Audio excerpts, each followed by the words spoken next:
Welcome to ரெக்ஸிஸ் kitchen. இன்றைக்கி நம்ம கிச்சனில் 1 pot ரைஸ் சாம்பார் சாதம் எப்படி செய்கிறதுன்னு பார்க்கலாம். அது கூடவே மாங்காய் ஊறுகாவும் எப்படி செய்யலான்னு பார்க்கலாம். டிஷ்ஷை பார்க்குறதுக்கு முன்னாடி சேனலை சப்ஸ்கிரைப் பண்ணாதவங்க மறக்காமல் சப்ஸ்கிரைப் பண்ணிடுங்க. வாங்க நம்ம கிச்சனுக்கு போகலாம். நம்ம அடுப்பில் குக்கர் வச்சு நான் எண்ணெய் சேர்த்துக்கிறேன்.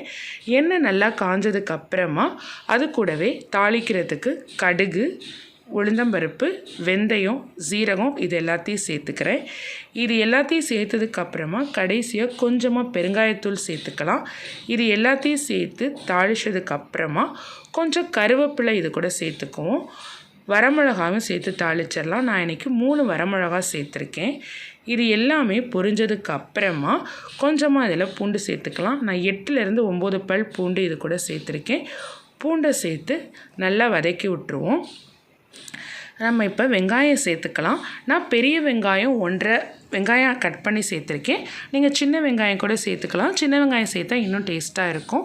வெங்காயம் பொன்னிறம் ஆகிற வரைக்கும் வதக்கிக்குவோம்.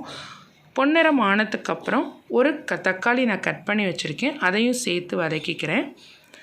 இதெல்லாம் வதக்கினதுக்கு அப்புறமா நம்ம காய் சேர்த்துக்கலாம். நான் இன்றைக்கி கத்திரிக்காய், உருளைக்கிழங்கு, முருங்கைக்காய் சேர்த்துருக்கேன். முருங்கைக்காய் நம்ம லாஸ்ட்டாக சேர்த்துக்குவோம். உங்களுக்கு பீன்ஸ், கேரட் வேணும்னா கூட நீங்கள் சேர்த்துக்கலாம்.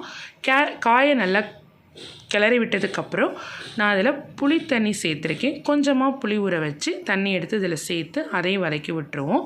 இதெல்லாம் வெந்ததுக்கப்புறம் இது கூட மஞ்சத்தூள், மிளகாத்தூள் சேர்த்துக்குவோம். சாம்பார் தூள் உங்களுக்கு தேவைப்பட்டால் நீங்கள் சேர்த்துக்கலாம். நான் இன்றைக்கி சாம்பார் தூள் சேர்க்கலை, வெறும் மஞ்சத்தூள், மிளகாத்தூள் தான் சேர்த்துருக்கேன். மிளகாத்தூள் சேர்த்ததுக்கப்புறமா மிளகாத்தூளோட பச்சை வாசனை போகிற வரைக்கும் நல்லா கிளறி விட்டுருங்க. இது எல்லாமே கிளறினதுக்கு அப்புறமா நம்ம இது கூட அரிசியும் பருப்பும் சேர்த்துக்குவோம். நான் அரிசியும் பருப்பும் ஒன்றா ஊற வச்சுருக்கேன். 2 டம்ளர் அரிசி, 1 டம்ளர் பருப்பு எடுத்து கழுவிட்டு நம்ம இதோட சேர்த்துக்குவோம். இது எல்லாத்தையும் ஒன்றா கிளறி விட்டுருவோம். இப்போ இதில் நம்ம முருங்கைக்காய் சேர்த்துடலாம். முருங்கைக்காய் சேர்த்துட்டு ரொம்ப கிளற வேணாம், முருங்கைக்காய் உடஞ்சிரும்.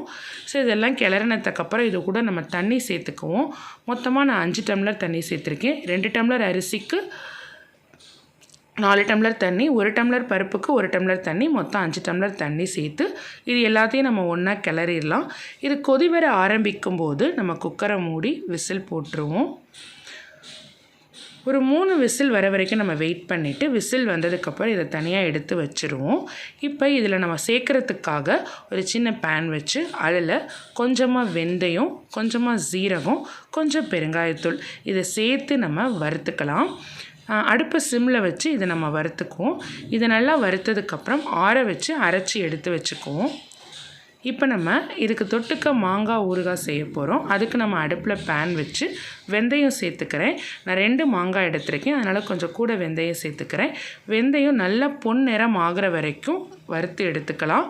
நான் மாங்காவை இந்த மாதிரி சின்ன சின்ன பீஸாக கட் பண்ணி உப்பு போட்டு வச்சுருக்கேன்.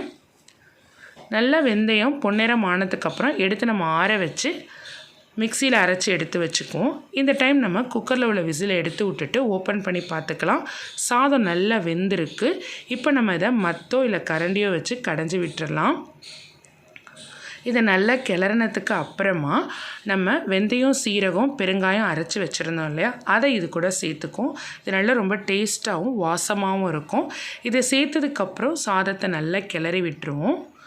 இது முடிஞ்சதுக்கப்புறமா நம்ம இதில் நெய் சேர்த்துக்குவோம். உங்களுக்கு எவ்வளோ நெய் தேவையோ அந்தளவுக்கு நெய் சேர்த்துக்கலாம். நெய் பிடிக்கலைனாலும் நம்ம அதை ஸ்கிப் பண்ணிடலாம்.